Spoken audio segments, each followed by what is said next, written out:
Hello everyone, आप सभी लोगों का स्वागत है टीचिंग परीक्षा के आज के इस वीडियो में, जिसके अंदर में फ्रेंड्स हम लोग बीपीएससी टीआरई 4 और बीपीएससी टीआरई 5 के लिए आप लोगों का current affair plus GK GS देखने वाले हैं। ये आप लोगों को फ्रेंड्स आज से अभी जो हम लोग यहाँ से सीरीज स्टार्ट कर रहे हैं, ये आप लोगों को लंबे समय तक काम में आने वाली सीरीज है। आप लोग ये समझ लीजिए कि आप लोग जो है अपना एक एसेट बना रहे हो, अपने आप को प्रिपेयर कर रहे हो। अब यहाँ पर मैं आप लोगों को बता दूं फ्रेंड्स कि कुछ लोग सोचेंगे कि सर लंबे समय तक के लिए क्यों, टीआरई 5 भी अपने क्यों लिखा है। भाई देखिए, कई सारे ऐसे बच्चे हैं जो लोग अपनी अभी से तैयारी शुरू कर रहे हैं बाद के लिए। ठीक है, तो अपने लिए पहले से प्रिपेयर्ड रहना ये हमेशा एक अच्छी स्ट्रेटेजी होती है।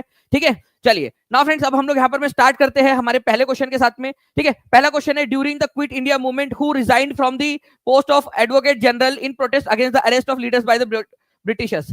भारत के उस महाधिवक्ता का नाम बताइए आप लोग। ठीक है, भारत छोड़ो आंदोलन के दौरान, ठीक है, उन्होंने बिहार के महाधिवक्ता पद से इस्तीफा दे दिया था।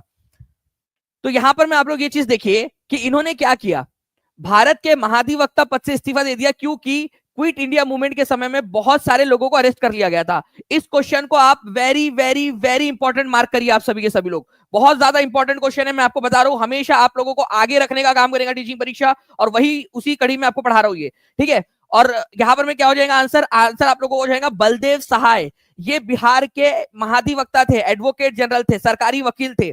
इन्होंने जब देखा कि यार एक तो गोलीबारी हो रही है, दूसरा जो है बहुत सारे लोगों को अरेस्ट कर लिया गया है, भारत के जो नेता थे उनको अरेस्ट कर लिया गया ब्रिटिशर्स के द्वारा, तो एज अ प्रोटेस्ट इन्होंने क्या किया था फ्रेंड्स, जो है जो यहाँ पर में उनकी जो पोस्ट थी, एडवोकेट जनरल की पोस्ट थी, अंग्रेजों के द्वारा भारतीय लोगों के लिए, जबकि उनके उनके ऊपर तो कुछ नहीं हो रहा था, उन्होंने अपने, ठीक है, जो भारतीय साथी उनके लिए किया था ये। तो बलदेव सहाय, प्लीज इसको लिख देंगे, बहुत ही इंपॉर्टेंट क्वेश्चन है, एग्जाम के अंदर में आप लोगों से पूछा जा सकता है। हर एक बच्चा कमेंट के अंदर में लिख देगा जल्दी जल्दी से। ठीक है, बलदेव सहाय, और इंपॉर्टेंट क्वेश्चन है, इसको इंपॉर्टेंट मार्क करेंगे आप सभी के सभी लोग। तो आंसर इसका ऑप्शन नंबर सी हो जाएगा फ्रेंड्स। तो कौन थे जिन्होंने कर दिया, किसने इस्तीफा दिया था? ठीक है, क्विट इंडिया मूवमेंट के अंदर में हमारे भारतीय लोगों के अरेस्ट के प्रोटेस्ट के रूप में बलदेव सहाय। सभी लोग लिखेंगे जल्दी जल्दी से। ठीक है, चलिए नाउ नेक्स्ट क्वेश्चन की तरफ में हम लोग आगे बढ़ते हैं फ्रेंड्स। यहाँ पर हमारे नेक्स्ट क्वेश्चन आप लोगों की स्क्रीन पर ये रहा। वेरी वेरी अच्छा, मैं अगले 3 क्वेश्चन आप लोगों को जो है फ्रेंड्स करवाने वाला हूं, और उसके बाद में चौथा क्वेश्चन जो है बड़ा क्वेश्चन दूंगा। कितने लोग तैयार है? ठीक है, एक 3 क्वेश्चन में कराने वाला हूं सीरीज, और आज एक्सपेरिमेंट करके देखते हैं कि कितने लोग यहाँ पर में तैयार है। तैयार है आप लोग इस एक्सपेरिमेंट के लिए टीम? ठीक है, यहाँ पर मैं प्लीज पोल ना दीजिए अगले 4 क्वेश्चन के लिए। एक बार देखते हैं हम लोग पहले कि क्या बच्चे किस तरीके से करते हैं। जयप्रकाश नारायण को रमन मैग्सेसे अवार्ड कब मिला था? जल्दी से बताएंगे आप सभी के सभी लोग, हर एक बच्चा, और सेशन को लाइक कर देंगे जल्दी जल्दी से। जितने भी बच्चे जिन्होंने लाइक एंड शेयर कर दिया, हाथ ऊपर करके बता देंगे जल्दी। इसको जो है एशिया का नोबेल भी कहा जाता है, रमन मैग्सेसे पुरस्कार, ठीक है, 1965 में मिला था। पहली बात इंपॉर्टेंट है, याद कर लीजिए आप सभी के सभी लोग जल्दी जल्दी से। तो रमन मैग्सेसे पुरस्कार कब मिला था? 1965 में मिला था, प्लीज याद रखना है आप लोगों ने। ठीक है, तो पहला क्वेश्चन आप लोगों का ये हो गया। दूसरा क्वेश्चन आप लोगों का, इस कड़ी में आपको बताना है कि कौन सा साल था जब जयप्रकाश नारायण को भारत रत्न से सम्मानित किया गया। जल्दी से, फास्ट। जयप्रकाश नारायण को भारत रत्न से सम्मानित किया गया, जल्दी से फास्ट एकदम, कमेंट के अंदर में आंसर आने चाहिए आप लोगों के एकदम स्पीड में। ठीक है, चलिए 1500 प्लस लाइक्स हो चुके हैं फ्रेंड 3 मिनट के अंदर अंदर में, कॉन्ग्रेचुलेशन। और आप सभी लोग जितने भी लोगों ने लाइक कर दिया, एक बार हाथ भी ऊपर कर देंगे। तो इनको जो है फ्रेंड्स, इनकी मृत्यु के उपरांत में भारत रत्न दिया गया था 1999 में, 1999 के अंदर में। ये एक पॉइंट हो गया आप लोगों का। तो 2 पॉइंट हमने अभी तक सीखा है। इनको रमन मैग्सेसे पुरस्कार कब मिला था? ठीक है, जयप्रकाश नारायण जी को, ठीक है, ये मिला था 1965 में, भारत रत्न मिला था 1999 में। चलिए एक और क्वेश्चन आप लोगों को कराता हूं कि जयप्रकाश नारायण कौन सी पार्टी से एसोसिएटेड थे, ये भी क्वेश्चन कर लीजिए आप लोग। उसके बाद में एक बड़ा क्वेश्चन आप लोगों को दूंगा, ठीक है, उसका आंसर आप लोगों को करना होगा फिर जल्दी से। 1999 याद रख लीजिए सभी के सभी लोग, बहुत बढ़िया।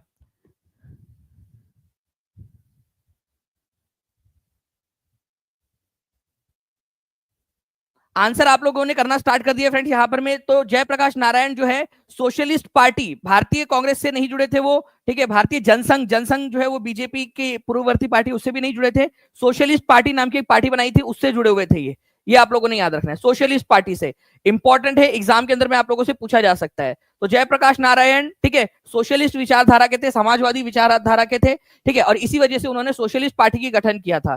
ठीक है, चलिए उसके बाद में फ्रेंड्स 1948 में उन्होंने कांग्रेस सोशलिस्ट पार्टी, जो पहले थी कांग्रेस सोशलिस्ट पार्टी, उससे अलग होकर प्रजा सोशलिस्ट पार्टी भी बना ली थी। ठीक है, और इनके नेतृत्व में जनता पार्टी का गठन हुआ था। वो नेता नहीं थे जनता पार्टी के, जब हमारा इस समय में जब आपातकाल लगा था और बड़ा जब रिवॉल्यूशन हुआ था तो उनके नेतृत्व में बनी थी, लेकिन एक्चुअल में वो उसको लीड कर नहीं रहे थे बाद में। चलिए, तो सोशलिस्ट पार्टी का गठन किया था, ये आप लोगों ने याद रखना है। चलिए अब ना आगे बढ़ते हम लोग फ्रेंड्स, यहां पर में हमारे ओके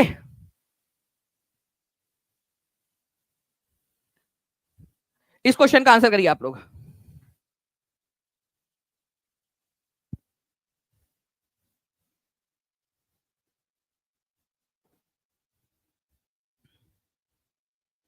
तो आंसर देखिए यहां पर मैं, which of the following is true about Jayaprakash Narayan in terms of awards and political associations. जल्दी से अब इस पर्टिकुलर क्वेश्चन का आंसर कर देंगे हर एक बच्चा, जल्दी से।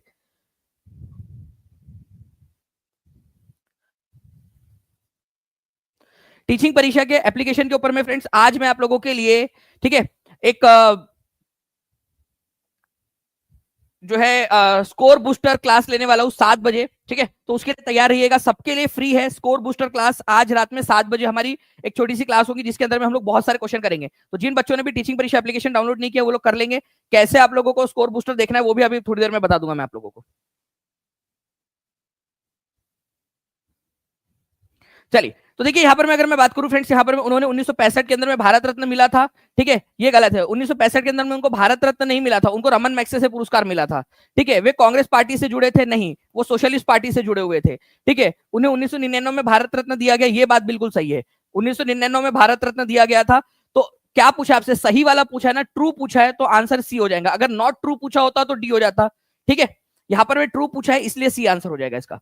चलिए नेक्स्ट क्वेश्चन की तरफ में हम लोग आगे बढ़ते हैं। आई होप कि अब आपको ये समझ में आया होगा कि बड़ा क्वेश्चन जब मैंने लिया उससे पहले आपको 3 छोटे छोटे क्वेश्चंस कराए, तो कितने लोगों को समझ में आ गया ये बात मुझे बताइए जल्दी से, ठीक है।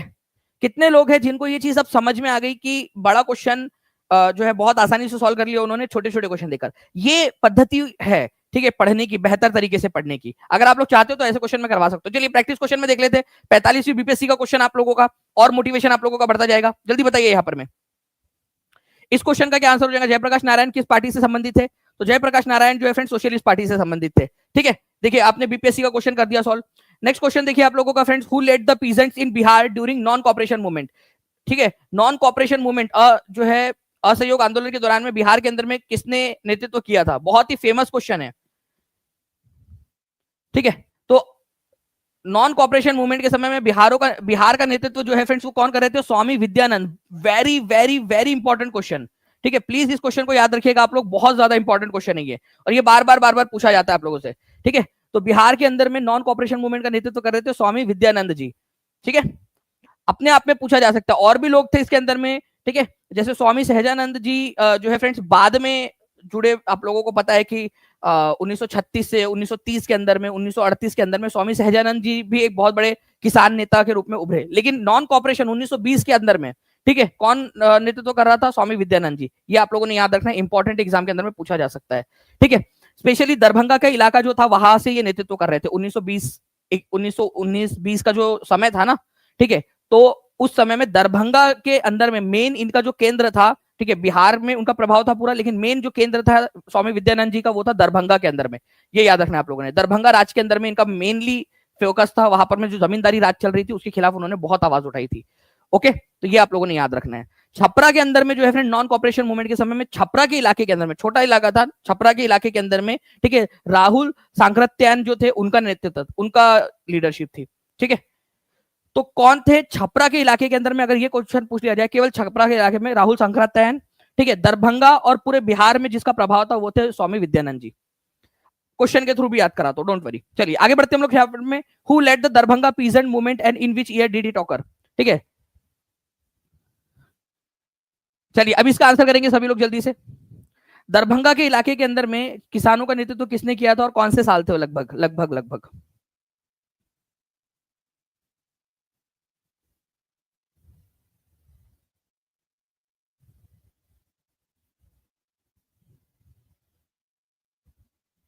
चलिए बहुत बढ़िया फ्रेंड्स, आप लोग यहाँ पर में आंसर लगाते जा रहे हो यहाँ पर में। तो जमींदारी राज और जो किसान, जमींदारी राज के खिलाफ में दरभंगा के इलाके में, ठीक है, किसानों के हक के लिए स्वामी विद्यानंद जी जो थे इन्होंने आवाज उठाई थी। स्वामी विद्यानंद जी ने, ठीक है, कब? 1919-20 के इलाके में। तो दरभंगा दरभंगा पीजेंट मूवमेंट जो बोला जाता है आप लोगों का, वो वही था जो 1920 1919 1920 के इलाके समय काल के अंदर में चल रहा था। इनका प्रभाव जो है फ्रेंड्स आप लोगों को पूरे दरभंगा के साथ में पूरे बिहार के ऊपर में भी देखने के लिए मिलता है। ठीक है, स्वामी विद्यानंद जी का। ओके, तो B is the correct answer. Next question, which prominent scholar, कौन थे यहां पर में एक प्रसिद्ध प्रमुख विद्वान जिन्होंने सक्रिय भूमिका निभाई थी छपरा में, ठीक है, किसान आंदोलन के रूप में, किसानों के लिए असहयोग आंदोलन के दौरान। ठीक है, तो कौन थे छपरा में जिन्होंने नॉन कॉपरेशन मूवमेंट के अंदर में कमान संभाली थी असहयोग आंदोलन के समय में? आप लोग खुद आंसर कर पा रहे हो, आप लोग खुद देख रहे हो यहाँ पर मैं आप लोगों का आंसर हो पा रहा है। ठीक है, चलिए 10 मिनट में 1800 से ज्यादा हम लोगों ने सेशन को लाइक कर दिया। फ्रेंड जल्दी जल्दी से सेशन को लाइक एंड शेयर जरूर करते रहेंगे। जहां भी शेयर कर सकते हो आप लोग, टेलीग्राम, फेसबुक, व्हाट्सएप, इंस्टाग्राम, आपके लाइब्रेरी के ग्रुप में, आप लोगों के जितने भी कॉलेज के ग्रुप है, सभी जगह पे जल्दी जल्दी से शेयर कर दीजिए, ताकि ऐसे ही आप लोगों के लिए बहुत सारे सेशंस लेकर आए जा सके। और जितने भी लोग टीचिंग परीक्षा के साथ में जुड़ना चाहते हैं, नीचे में नंबर चल रहा है, उस नंबर पर कॉल या व्हाट्सएप आप लोग कर सकते हो फ्रेंड्स। ठीक है, आप लोगों को पता है कि आप लोगों के लिए जो 38 जिले हैं वो हम लोग कर रहे हैं। हमने पिछले बार नालंदा भी पढ़ा है, पूरा डिटेल के अंदर में एक एक पॉइंट हमने किया है नालंदा का। ठीक है, उसमें मैंने आप लोगों को पढ़ाया है कि कौन सा एक शहर है बिहार का जो 5 पहाड़ियों से घिरा हुआ है। आप लोगों को एआई की मदद से भी मैंने आप लोगों को दिखाया कि किस तरीके से आप उसको बना सकते हो। ठीक है, और एआई का आप लोगों का सेमिनार भी होने वाला है 30 तारीख को।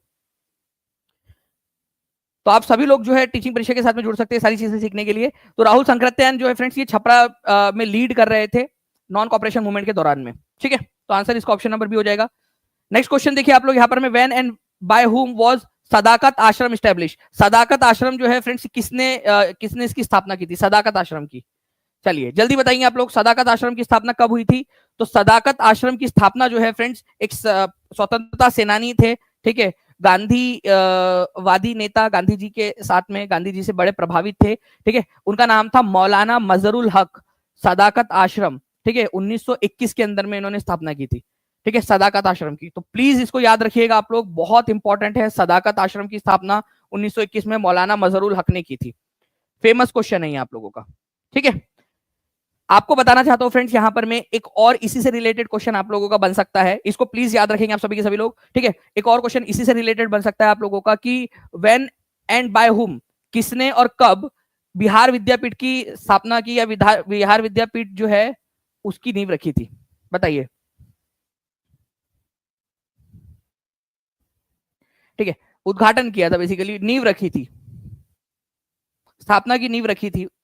ठीक है, तो बिहार विद्यापीठ जो है फ्रेंड्स आप लोगों ने प्लीज इसको याद रखना है कि बिहार विद्यापीठ की जो नींव रखी गई थी वो रखी गई थी आप लोगों की फरवरी के अंदर में। ठीक है, टू बी स्पेसिफिक आपको अगर बताऊं तो 6 फरवरी को इसकी नींव रखी गई थी, इसका उद्घाटन हुआ था महात्मा गांधी के द्वारा। तो आंसर इसका ऑप्शन नंबर बी हो जाएगा। ठीक है, तो महात्मा गांधी के द्वारा जो है इसकी नींव रखी गई थी। इंपॉर्टेंट है, एग्जाम के अंदर में आप लोगों से पूछ सकते हैं। ठीक है, तो प्लीज इस पर्टिकुलर पॉइंट को आप लोग याद रखिएगा। और ये जो बिहार विद्यापीठ है इसके पहले, ठीक है, चांसलर कौन बने थे, पहले कुलपति? ठीक है, तो मौलाना मजरुल हक ही बिहार विद्यापीठ के पहले कुलपति थे, पहले चांसलर। ठीक है, मदरलैंड मैगजीन किसके द्वारा जो है प्रकाशित की गई थी? मदरलैंड, 30 सितंबर 1921 से इसका प्रकाशन शुरू हुआ था। मदरलैंड।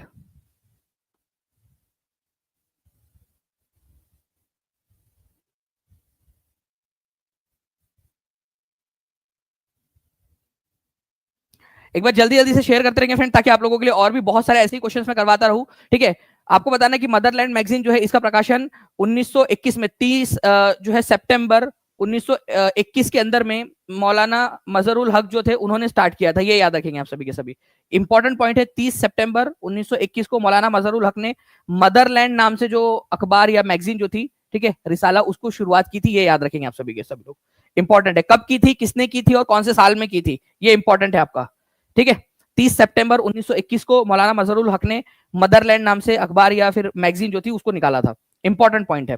अब देखिए फ्रेंड्स, एक और इंपॉर्टेंट क्वेश्चन बता रहा हूं आप लोगों को, जो कि मुझे लगता है कि आप लोगों ने याद रखना ही चाहिए। एक भी बच्चे ने इसको स्किप नहीं करना है, ध्यान से समझिएगा आप सभी के सभी लोग। ठीक है, एक इंपॉर्टेंट क्वेश्चन, इसको वेरी वेरी वेरी इंपॉर्टेंट आप लोग मार्क करेंगे। ठीक है, इसका देखिए यहां पर मैं बोला गया, when did Prince of Wales arrive in Patna?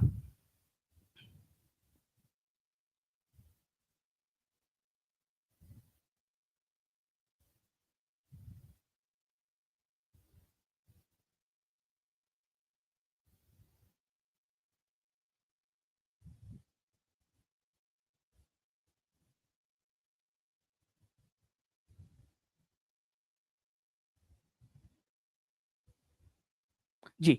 तो देखिए फ्रेंड्स, अगर मैं बात करूं यहाँ पर मैं when did Prince of Wales arrive in Patna, तो आंसर क्या हो जाएगा आप लोगों का 20 दिसंबर 1921 को प्रिंस ऑफ वेल्स जो है, जो ब्रिटेन के प्रिंस थे, वो भारत आए थे, भारत दौरे के ऊपर में आए थे। लेकिन उनका जो है विरोध किया गया था पूरे भारत के अंदर में, हिंसा हुई थी, कई हिस्सों के अंदर में विरोध हुआ, क्योंकि वो ब्रिटेन की शासन सत्ता के प्रतीक थे। ठीक है, भारतीय लोग चाह रहे थे कि वो यहाँ पर में ना आए। ब्रिटेन के जो प्रिंस ऑफ वेल्स थे उन्होंने पूरे भारत का दौरा किया था। ठीक है, और यही बाद में जाकर किंग भी बने। ठीक है, किंग एडवर्ड एट के नाम से। ठीक है, बाद में जाकर ये राजा भी बने एडवर्ड द एट के नाम से। तो आंसर जो है फ्रेंड्स यहाँ पर में क्या हो जाएगा, कौन सी तारीख को आए थे ये, 22 दिसंबर 1921 को पटना में पहुंचे थे ये, पटना में। ये एक इंपॉर्टेंट क्वेश्चन है, कहां पर में आए थे, पटना में आए थे। प्रिंस ऑफ वेल्स, बाद में ये राजा भी बने, और राजा जब बने तब उनका नाम क्या पड़ा, एडवर्ड नाम था एक्चुअली इनका। तो एडवर्ड नाम से ये 8वें नंबर के राजा थे अपने खानदान के अंदर में, तो एडवर्ड द एट। ठीक है, एडवर्ड एट, एडवर्ड एट के नाम से ये राजा बनते हैं। ठीक है, बाद में जाकर, तो ये भी आप लोगों ने याद रखना है, जॉर्ज पंचम के बाद में ये एडवर्ड एट राजा बनते हैं। तो आंसर आप लोगों को ऑप्शन नंबर सी हो जाएगा। प्लीज इसको याद रखना है आप लोगों ने, इंपॉर्टेंट है। भारत दौरे के ऊपर में आए थे, काफी विरोध प्रदर्शन हुआ था। आज रात में जो है फ्रेंड्स आप लोगों के लिए, सभी लोगों के लिए, ठीक है, एक इंपॉर्टेंट जो है मैं फ्री सेशन आप लोगों के लिए कर रहा हूँ। कैसे आप लोग ज्वाइन कर सकते हो स्कोर पोस्टर के अंदर में आज के। ठीक है, फ्री क्लासेस सभी के लिए, हर एक बच्चा जो है आ जाएगा। ठीक है, एप्लीकेशन पे टीचिंग परीक्षा के आप लोग जो है फ्रेंड्स इसमें आ जाना है आप लोगों ने। ठीक है, कोर्स में या एप्लीकेशन के अंदर में फ्री कंटेंट आप लोगों को पता ही है। फ्री कंटेंट कहां पर मैं आप लोगों का, फ्री कंटेंट में आप लोग जा सकते हो। ठीक है, फ्री कंटेंट के अंदर में जाना है आप लोगों ने, वहां पर मैं आपको मिशन जो है बीपीएससी टीआरई 4 मिल जाएगा ये, या फिर आप लोग जो है फ्रेंड्स स्टोर में भी जाके सर्च कर सकते हो। फ्री है आप लोगों के लिए, कुछ भी नहीं करना है आप लोगों ने। ठीक है, स्टोर में जाना है, मिशन टाइप करना है, ये मिशन बीपीएससी टीआरई 4 आपको मिलेगा, उसको आप लोगों ने ज्वाइन कर लेना है। फ्री है, आप सबके लिए फ्री है। बहुत सारे बच्चों ने पहले से भी ज्वाइन कर रखा होगा उसको। ठीक है, कई सारे बच्चों को हमने ऐड कर दिया था, जिन्होंने फॉर्म भरा था तो उन लोगों को हमने ऐड भी कर दिया था। ठीक है, इसमें तो आप इसके अंदर में कर सकते हो फ्रेंड्स, फ्री ऑफ कॉस्ट। वहां पर मैं आप लोगों को स्कोर बूस्टर आज के नाम से मिल जाएंगी, आज के नाम से, तो क्लास लगी हुई है, वो क्लास आप लोग देख सकते हो फिर। ठीक है, ओके। नाउ नेक्स्ट जो है फ्रेंड्स, यहाँ पर मैं आप लोग देखिए, नेक्स्ट क्वेश्चन आप लोगों का, आपको बताना है कि भारत के संविधान द्वारा भारत का वर्णन करने के लिए कौन से शब्द का उपयोग किया गया है। भारत के संविधान द्वारा भारत का वर्णन करने के लिए कौन से शब्द का उपयोग किया गया है, ये बताएंगे आप सभी के सभी।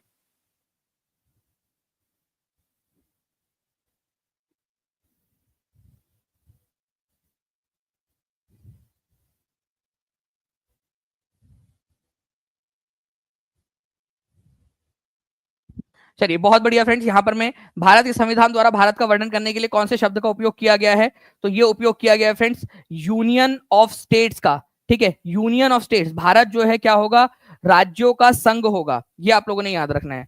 Bharat will be the union of states. ठीक है, तो इसका ये मतलब है कि अलग अलग राज्य है और भारत उनका संघ है, ये बोला गया है आर्टिकल नंबर 1 के अंदर में। कहा कौन से आर्टिकल में बोला गया, ये भी अपने आप में क्वेश्चन बन सकता है आप लोगों का। तो भारत राज्यों का संघ है, फेडरेशन, जैसे अमेरिका एक फेडरेशन है। ठीक है, अमेरिका एक फेडरेशन है, मतलब कि वहां पर में राज्यों के पास में अनुमति है, वो या तो वो फेडरेशन का हिस्सा रहे या तो फिर अलग हो जाए, वहां पर में राज्यों के पास में वो अधिकार है। हमारे भारत के अंदर में राज्यों के पास अधिकार नहीं है कि वो भारत से अलग हो जाए, ये अधिकार दिया ही नहीं गया राज्यों को। हमारा भारत यूनियन, राज्यों का संघ है, यूनियन है। ठीक है, उसमें से कोई राज्य अपने मर्जी से अलग नहीं हो सकता, मतलब पॉसिबिलिटी है ही नहीं कि कोई किसी को अलग कर दिया जाए यहाँ से।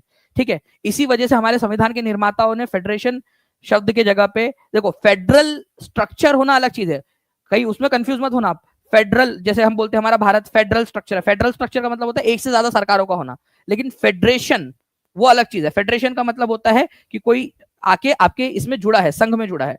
हमारा भारत यूनियन ऑफ स्टेट्स है, इसका मतलब यह है कि कई सारे राज्य, हमने हमारे एक भारत था उसको कई सारे राज्यों में बांटा है। ठीक है, और उसका संघ है भारत। ठीक है, कोई राज्य को बाहर जाने की अनुमति नहीं है, राज्यों का संघ है। नाउ अब देखिए फ्रेंड्स, ये क्वेश्चन आप लोगों को दिखाता हूं मैं। ठीक है, इसको ध्यान से समझिएगा आप सभी के सभी लोग। ये मैंने उस दिन आपको पढ़ाया, ये पढ़ाया मैंने आप लोगों को, ठीक है, 20 तारीख को, 20 तारीख को लास्ट लास्ट में क्वेश्चन मैंने कराया था, सोन नदी का उत्पत्ति स्थल अमरकंटक कहां पर में स्थित है। ये वो देखिए आप लोग क्लास। ठीक है, ये जब मैंने स्क्रीनशॉट लिया 14 घंटे हुए थे उसको।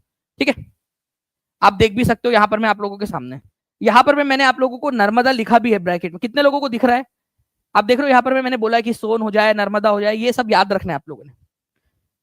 दिख रहा है क्या, बस इतना बताओ, फिर मैं आपको बताता हूँ क्यों दिखा रहा हूँ ये चीज। ये दिख रहा है क्या आप लोगों को।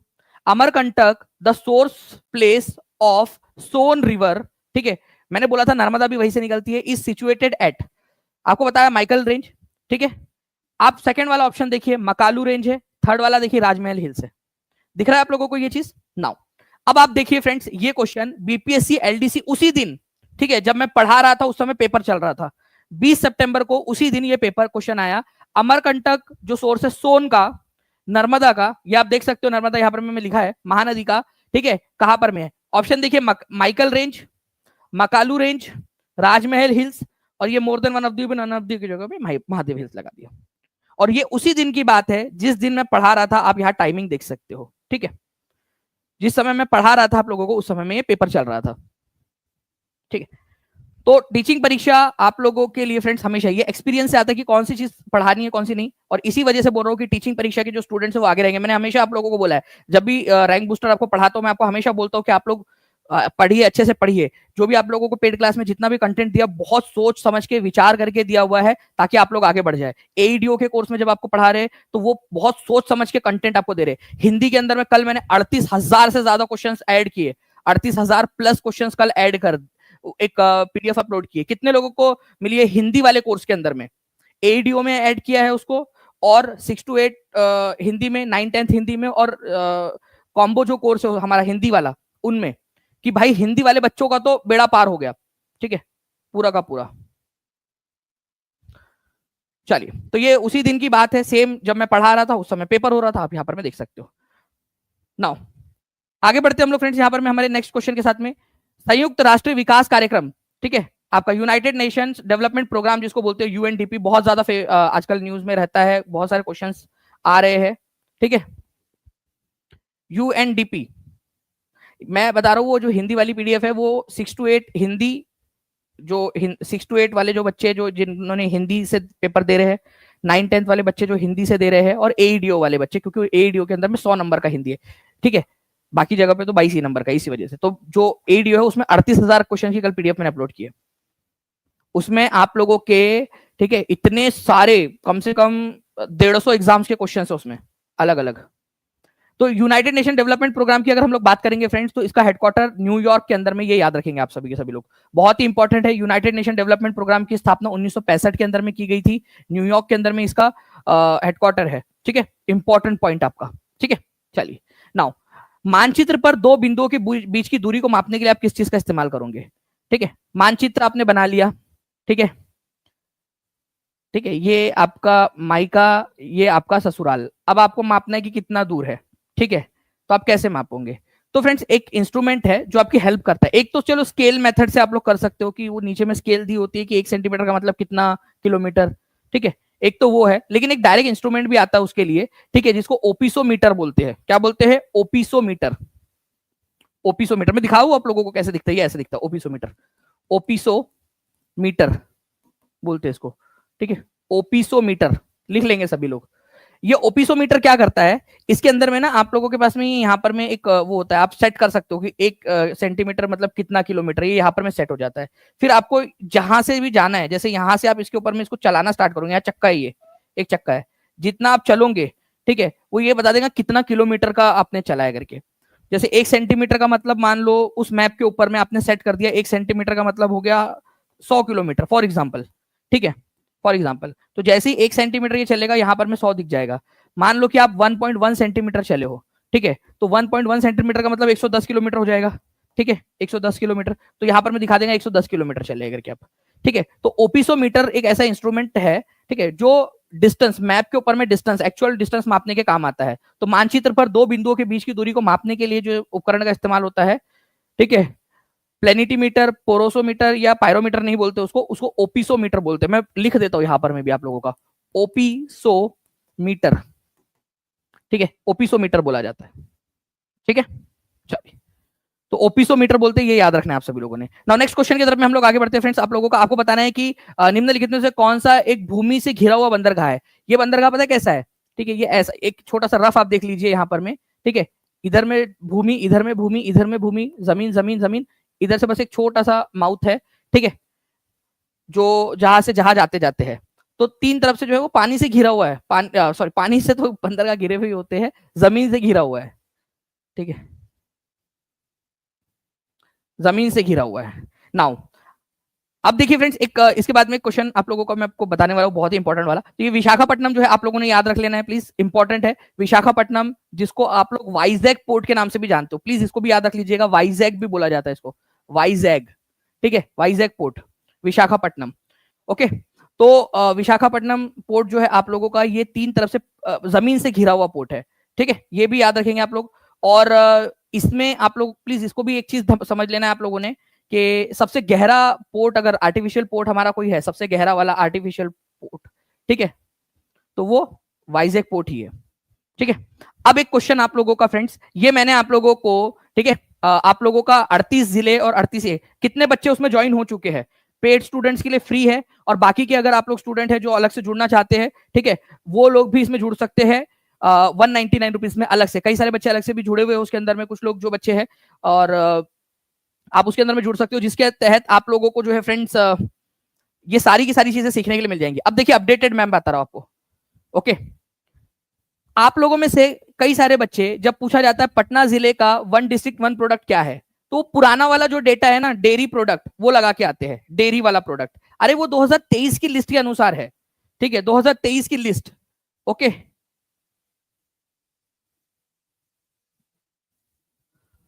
ओके, तो वो डेयरी प्रोडक्ट आप लोगों का पहले था। 2024 की जो अपडेटेड लिस्ट आई थी मार्च 2024 में, जो अभी तक भी लागू है, ठीक है, एक जिला एक उत्पाद के अंदर में, वन डिस्ट्रिक्ट वन प्रोडक्ट में पटना का क्या है, तो पटना का है प्याज। ठीक है, और अभी जो पिछला जिला मैंने आपको कराया, कौन सा जिला कराया था बताइए जल्दी से, आलू किसका है? ठीक है, आलू जब तक रहेगा बिहार में आलू, वो डायलॉग भी आपको सुनाया था मैंने। ठीक है, तो प्याज जो है, अनियन जो है, ये पटना का है। ओके, पटना का प्याज। और आलू किसका है ये भी आपको पता है, तो नालंदा का है। वेरी गुड, हम लोगों ने क्लास में बार बार इसको रिवाइज किया है हम लोगों ने। मैंने आपको बताया कि पूरे बिहार का 5.6% जो पूरा का पूरा एरिया है, ठीक है, वो अपना अकेला पटना के पास में है। ठीक है, उसके बाद में हम लोगों ने उसी तरीके से नालंदा का भी हम लोगों ने देखा 2.77%। हमने उनकी पॉपुलेशन देखी। ये सारी की सारी चीजें हम लोग जो है डिटेल में पढ़ रहे हैं उन सारे लेक्चर्स के अंदर में, ताकि आप लोग आगे बढ़ सके। ठीक है, ओके, चलिए, पोटैटो, नालंदा, ओनियन, प्याज, पटना। आगे में आज भी हमारा एक और जिला हम लोग कवर करने वाले हैं, तो उसके लिए भी तैयार रहिएगा। तो सभी के सभी 9 प्रमंडल, 38 जिले हम लोग कर रहे हैं, पूरा डिटेल में देख रहे हैं। मैंने आप लोगों को राजगीर के बारे में बताया था, पूरी पहाड़ियां दिखाई। ठीक है, आप लोगों को उसके अलावा मैंने इंपॉर्टेंट वाले वहां पर मैं दिखाया। मैंने आपको बताया कि किस तरीके से 9 नालंदा महाविहार 1991 में बना था। कौन सी भाषा की ट्रेनिंग दी जाती है वहां पर में, क्वेश्चन आता है आप लोगों का एग्जाम के अंदर में डायरेक्टली। 9 नालंदा महाविहार 1991 के अंदर में बना था। 2006 के अंदर में उसको डीम्ड यूनिवर्सिटी बना दिया गया था मिनिस्ट्री ऑफ कल्चर के अंदर उसके अंदर में बुद्धिज्म और पाली भाषा की जो है वो आप लोगों को ट्रेनिंग दी जाती है। वही अगर हम लोगों ने देखा कि नालंदा जो यूनिवर्सिटी है, नालंदा यूनिवर्सिटी 2007 के अंदर में उसका निर्माण कार्य शुरू हुआ था। वो उसके पहले विजिटर थे डॉक्टर एपीजे अब्दुल कलाम। 2010 के अंदर में नालंदा यूनिवर्सिटी एक्ट पास किया गया था। नालंदा यूनिवर्सिटी एक्ट के अंदर में ये बोला गया था कि जो भी भारत के राष्ट्रपति होंगे वो क्या होंगे, उसके विजिटर होंगे। विजिटर के पास में ये अधिकार होता है कि वो काम की जांच कर सकता है। ये सारी की सारी चीजें मैंने आप लोगों को बताई है। ठीक है, नालंदा के अंदर में आप लोगों को बताया कि नालंदा जो नालंदा यूनिवर्सिटी है, जो कि 2010 के कानून के तहत बनी थी, उसका अभी अभी नया जो उसका भवन है उसका निर्माण कार्य कंप्लीट हो गया है, उसको समर्पित कर दिया गया है देश को जून, ठीक है, 2024 के अंदर में उसका उद्घाटन हुआ है। नया जो कैंपस है उसका, वो सारी की सारी चीजें हम लोगों ने देखी हुई है। ठीक है, तो इसको भी आप याद रखिएगा। हम लोगों ने देखा कि नालंदा यूनिवर्सिटी की स्थापना से लेकर, ठीक है, उसकी रिपेयरिंग से लेकर, हम लोगों ने देखा कि उसका खत्म कैसे हुआ था। हम लोगों ने जो है शांति स्तूपा के बारे में देखा। ठीक है, जापानीज लोगों की मदद से बनाया गया था शांति स्तूपा, विश्व शांति स्तूपा, उसको जो वर्ल्ड हेरिटेज स्तूपा भी उसको बोला जाता है। ठीक है, तो ये सारी की सारी चीजें हम लोगों ने देखी हुई है, और मुझे लगता है कि इतने ही स्पीड में, जितना स्पीड में मैं बोल रहा हूँ, उतने स्पीड में आप लोग भी याद उसको बोल पाओगे, क्योंकि हम आपको प्रैक्टिस में उतना स्पीड से करा रहा हूं। तो जो बच्चे आगे बढ़ना चाहते हैं, सिंपल सी बात है, वो बच्चे टीचिंग परीक्षा के साथ में जुड़ेंगे। ठीक है, सिंपल सी बात है। हर एक चीज अगर आगे बढ़ना है तो टीचिंग परीक्षा आप लोगों को आगे बढ़ा रहा है। ओके, चलिए आगे बढ़ते हैं हम लोग फ्रेंड्स। यहां पर मैं भारत पर्वत शिखर पर मिलने वाली चट्टानी सतह क्या कहलाती है?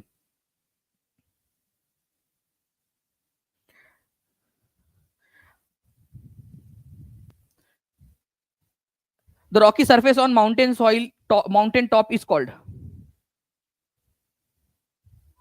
पर्वत के ऊपरी शिखर के ऊपर में, ठीक है, ये पर्वत है, ठीक है, ऊपरी शिखर पे, ये इधर वाले एरियाज के अंदर में जो मिट्टी आपको मिलती है, चट्टानी सतह मिलती है, उसको क्या बोलते हैं?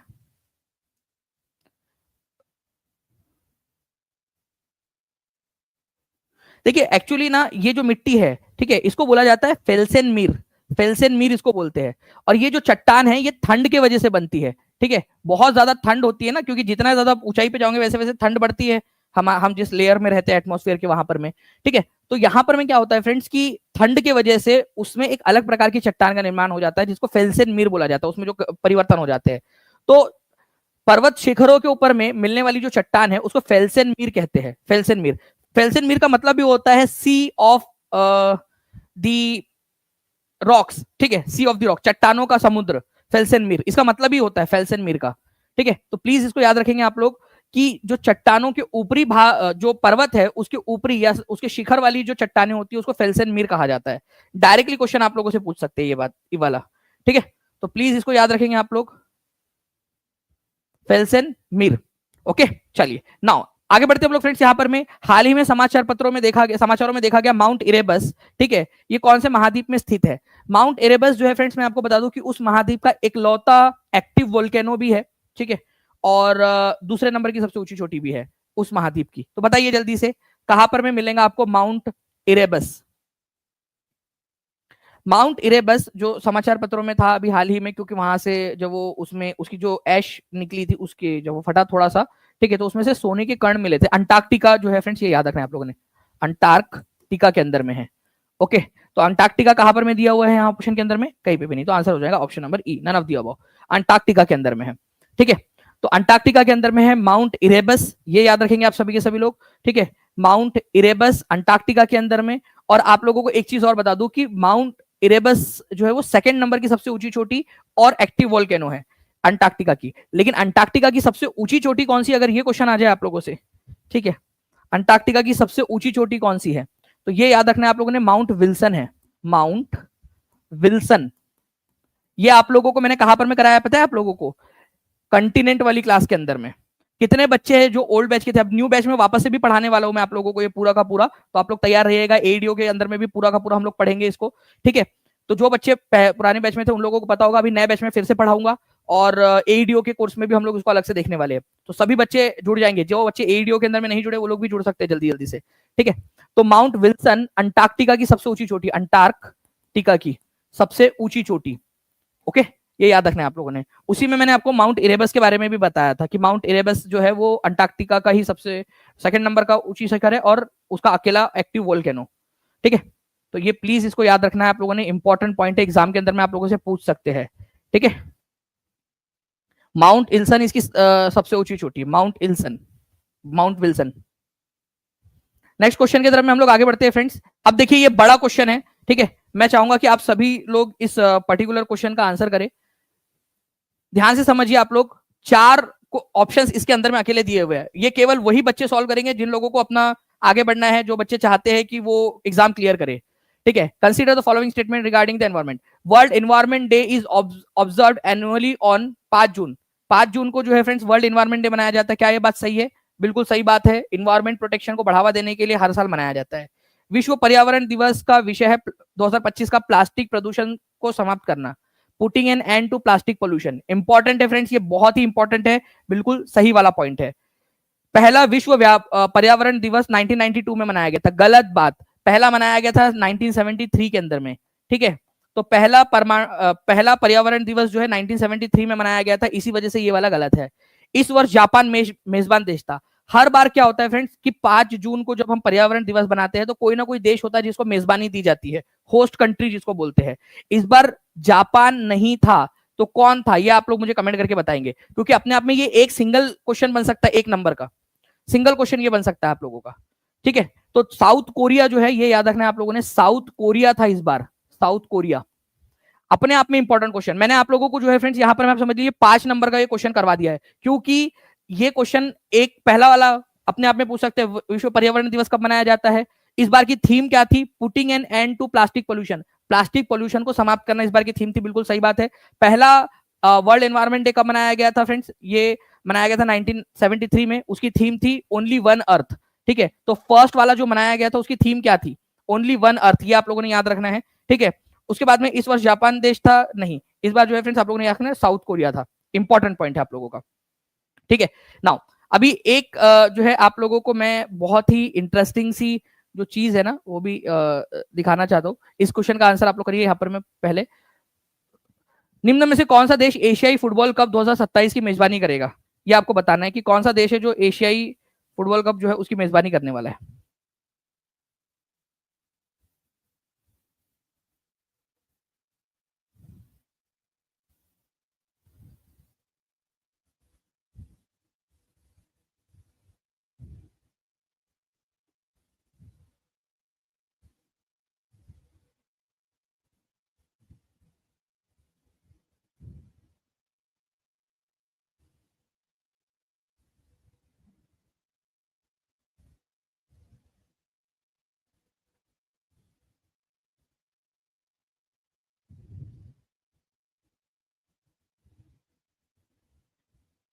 चलिए तो देखिए फ्रेंड्स यहाँ पर मैं निम्नलिखित में से कौन सा देश है जो एशियाई फुटबॉल कप की मेजबानी करने वाला है 2027 की, तो आंसर जो है आप लोगों को हो जाएगा सऊदी अरब। बहुत ही इंपॉर्टेंट क्वेश्चन है आप लोगों का, इसको याद रखना है आप लोगों ने। और आज रात में 7 बजे फ्री आप लोगों के लिए फ्रेंड्स स्कोर बूस्टर क्लास लगने वाली है। सिलेक्शन की जिद है हर एक बच्चा, ठीक है। टीचिंग परीक्षा के एप्लीकेशन पे आ जाएगा 7 बजे, ठीक है। उसमें मैं आप लोगों को बहुत सारे जो क्वेश्चन है, इवन आज के भी जो क्वेश्चन है उसकी भी रिवीजन आप लोगों को करवाने वाला हूँ।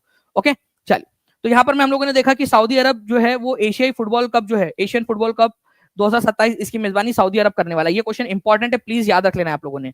ओके चलिए नाउ फ्रेंड्स, एक क्वेश्चन है आप लोगों का, चिंपैंजी के अंदर में कितने जो है क्रोमोसोम्स के पेयर्स होते हैं, ये आप लोग मुझे बताएंगे जल्दी से। चिंपैंजी के अंदर में कितने क्रोमोसोम पेयर्स होते हैं?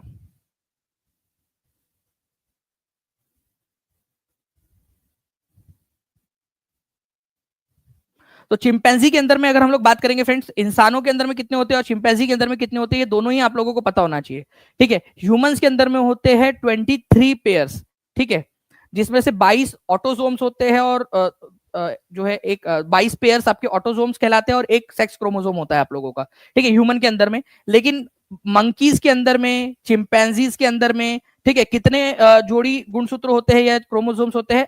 24 जोड़ी होते हैं। और 24 जोड़ी का मतलब कितना हो गया? जोड़ी का मतलब हो गया 24, तो डबल करना है आप लोगों को, 48 होते हैं, ठीक है। तो 48 की जोड़ियां मिलाने, दो दो की जोड़ियां मिलाते जाओ, दो दो की जोड़ियां, ठीक है, तो 24 हो जाएंगे आप लोगों के। इंसानों के अंदर में 23 होते हैं, ये आप लोगों ने याद रखना है। तो मंकी हो जाए, चिंपैंजी हो जाए, ठीक है, या काम्प हो जाए आप लोगों का, जो कपियो जिसको बोलते हैं आप लोग, ठीक है, उनके अंदर में 24 गुणसूत्र होते हैं, गुणसूत्रों की जोड़ियां होती है। मानव के अंदर में 23 जोड़ियां होती है। चलिए नाउ, अब ये तत्वबोधिनी पत्रिका जो है फ्रेंड्स आप लोगों को बताना है कि इसने किसने प्रकाशित की थी, तत्वबोधिनी पत्रिका।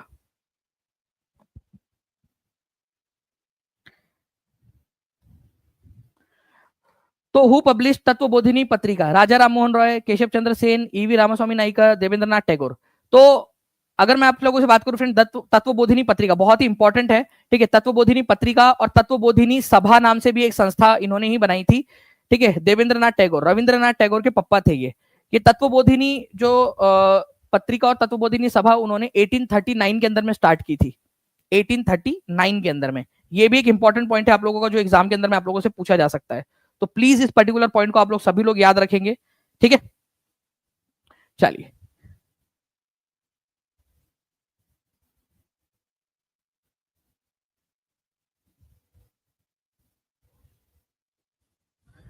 नाउ नेक्स्ट क्वेश्चन की तरफ में हम लोग आगे बढ़ते हैं फ्रेंड्स। आप लोगों के आपको बताना है कि फाहियान जो है वो किसके समय में भारत में आया था। 2660 लाइक्स हो चुके हैं, जल्दी जल्दी से 3000 के आंकड़े के पास में हम लोग पहुंचते आ रहे हैं। जल्दी जल्दी से सेशन को लाइक एंड शेयर भी कर देंगे आप लोग।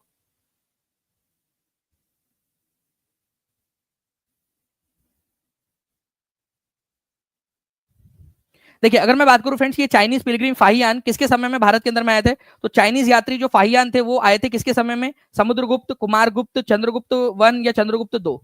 तो फाहियान का विजिट हुआ था चंद्रगुप्त दो के समय काल के अंदर में। बहुत ही फेमस क्वेश्चन है, ठीक है, बार बार एग्जाम के अंदर में पूछा जाता है। चंद्रगुप्त दो को ही आप लोग क्या बोलते हो फ्रेंड्स, ठीक है, चंद्रगुप्त विक्रमादित्य के नाम से भी जानते हो आप लोग, विक्रम आदित्य के नाम से भी जाना जाता है, चंद्रगुप्त विक्रमादित्य। इंपॉर्टेंट पॉइंट है, एग्जाम के अंदर में पूछ सकते हैं ना फ्रेंड्स। एक चीज मैं आप लोगों को यहाँ पर मैं बताता हूं, तब तक आप लोग यहाँ पर मैं इस पर्टिकुलर क्वेश्चन का आंसर करेंगे।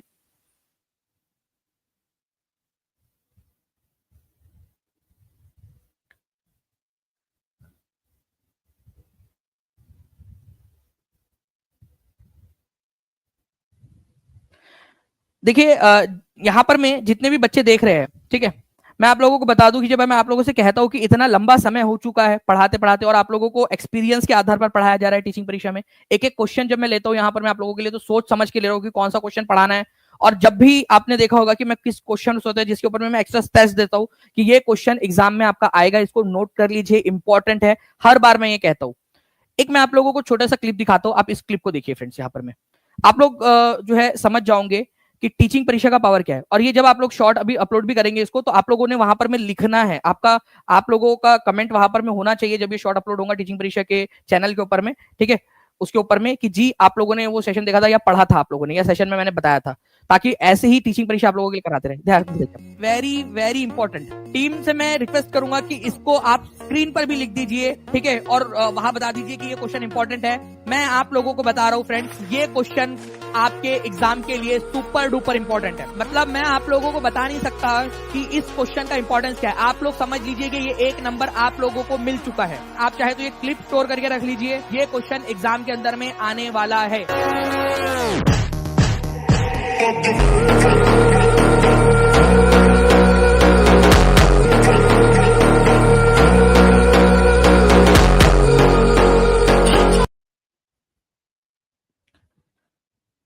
तो फ्रेंड्स ये जो चीजें हैं, जब भी आप लोगों को बताऊं मैं कि कोई चीज इंपॉर्टेंट है, इसको कर लीजिए, तो समझ जाना है कि आप लोगों ने कुछ सोच समझ के बोलो, बहुत सारे क्वेश्चंस देखकर, ठीक है। चलिए, तो भारतीय संविधान का निम्नलिखित में से कौन सा अनुच्छेद भारत के राष्ट्रपति के महाभियोग प्रक्रिया से संबंधित है, ठीक है। तो महाभियोग मतलब राष्ट्रपति को हटाने की जो प्रक्रिया है वो किस आर्टिकल के तहत की जा सकती है, तो आर्टिकल नंबर 61 जो है फ्रेंड्स वो इस चीज से डील करता है। बिहार एपीओ के एग्जाम के अंदर में ऑलरेडी आया हुआ है ये क्वेश्चन, और आगे में भी पूछा जा सकता है। अच्छा, राष्ट्रपति को कितने दिन का एडवांस नोटिस देना होता है अगर राष्ट्रपति को हटाना है तो राष्ट्रपति को हटाने के लिए आप लोगों को कम से कम जो है फ्रेंड्स उनको 14 दिन का जो है एडवांस नोटिस आप लोगों को देना पड़ेगा, तभी आप राष्ट्रपति को हटा सकते हो। तो राष्ट्रपति को हटाने के लिए 14 दिन का एडवांस नोटिस कम से कम देना पड़ेगा। ये भी ये एक इंपॉर्टेंट पॉइंट है, प्लीज इसको भी याद रख लीजिएगा आप सभी के सभी, ठीक है। लिख दीजिए जल्दी जल्दी से आप सभी के सभी, कितने दिन का एडवांस नोटिस देना पड़ेगा राष्ट्रपति को।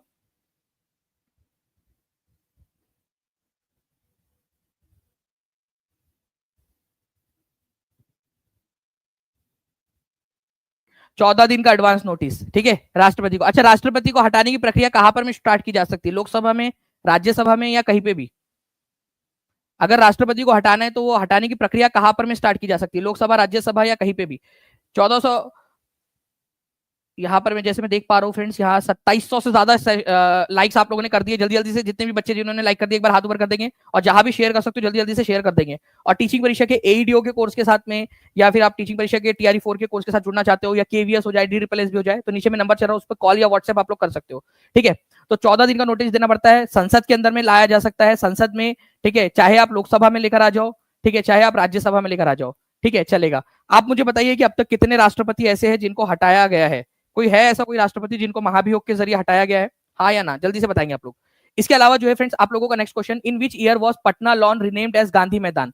ये क्वेश्चन जो है इसका आंसर यहां से मैं आप लोगों को स्टार्ट करूंगा। आज 7 बजे आप लोगों की स्कोर बूस्टर है फ्री सबके लिए ऐप के ऊपर में, ठीक है, हर किसी के लिए फ्री है। हर कोई बच्चा टीचिंग परीक्षा के एप्लीकेशन पे चला जाएगा, टीचिंग परीक्षा के एप्लीकेशन को डाउनलोड कर लेंगे आप लोग, और आपको बता दिया है मैंने स्कोर बूस्टर आपको क्या करना है, ठीक है। जो फ्री कंटेंट है ना आपका, उसमें जाना है, मिशन बीपीएससी सर्च करना है, कोर्स का नाम है मिशन बीपीएससी, मिशन, ठीक है, मिशन बीपीएससी फ्री है आपके लिए, फ्री कंटेंट में भी मिल जाएगा आप लोगों को, ठीक है। या आप स्टोर में भी जा सकते हो, अगर ना मिले तो स्टोर में चले जाइए, वहां पर में मिशन आप टाइप करोगे तो भी मिल जाएगा वहां पर में, उसको ज्वाइन कर लेना है, फ्री है, ठीक है, फ्री है आपके लिए, उसको ज्वाइन कर लेना है बस, ताकि उसका नोटिफिकेशन आपको आ सके। 7 बजे जो है फ्रेंड्स यहां से हम लोग स्टार्ट करेंगे इस क्वेश्चन के साथ में, ओके।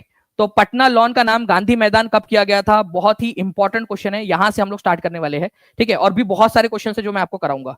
तो टीचिंग परीक्षा के एप्लीकेशन पर हर एक बच्चा आ जाएगा, 3000 लाइक से बहुत ज्यादा पास पहुंच चुके हैं, तो सेशन को लाइक कर देंगे, जहां भी शेयर कर सकते हो शेयर कर देंगे।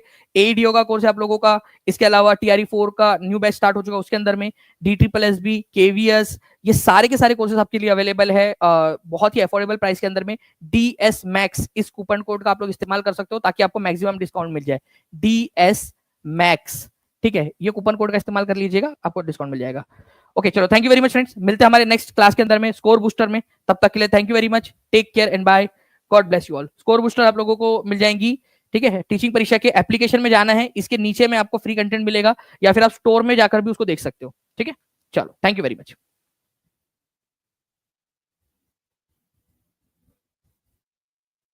हेलो बच्चों, आपने सोचा होगा क्या हम टीचिंग परीक्षा के YouTube चैनल से डायरेक्टली कोर्स खरीद सकते हैं? आंसर है यस। सबसे पहला ऑप्शन, किसी भी वीडियो के नीचे आपको कोर्स के इमेजेस दिखाई देंगे, बस क्लिक करिए और तुरंत परचेस कर लीजिए। दूसरा ऑप्शन, वीडियो के अंदर ही व्यू प्रोडक्ट का ऑप्शन आएगा, उस पर क्लिक करते ही आपको टीचिंग परीक्षा पर अवेलेबल सभी कोर्सेज शो करेंगे। यहाँ पर आप देख पा रहे होंगे नीचे एग्जाम कैटेगरी वाइज फोल्डर भी बने हुए हैं। BPSC, TRE, DSSB, CTET, in folder पर क्लिक करते ही आप उस एग्जाम से रिलेटेड सभी कोर्सेज देख पाएंगे। अब मान लीजिए आप बीपीएससी AEDU का कोर्स लेना चाहते हैं, नीचे स्क्रॉल करके आपको बाय नाउ और कॉल नाउ दोनों ऑप्शन मिलेंगे। डायरेक्ट खरीदना है तो बाय नाउ पर क्लिक करो, जानकारी चाहिए तो कॉल नाउ के बटन पर क्लिक करके हमारी टीम से कनेक्ट हो जाओ। बस बाय नाउ पर क्लिक करो, अपना फोन नंबर पे से लॉगिन करो, पेमेंट कंप्लीट करो और आपका एनरोलमेंट तुरंत हो जाएगा। Thank you so much.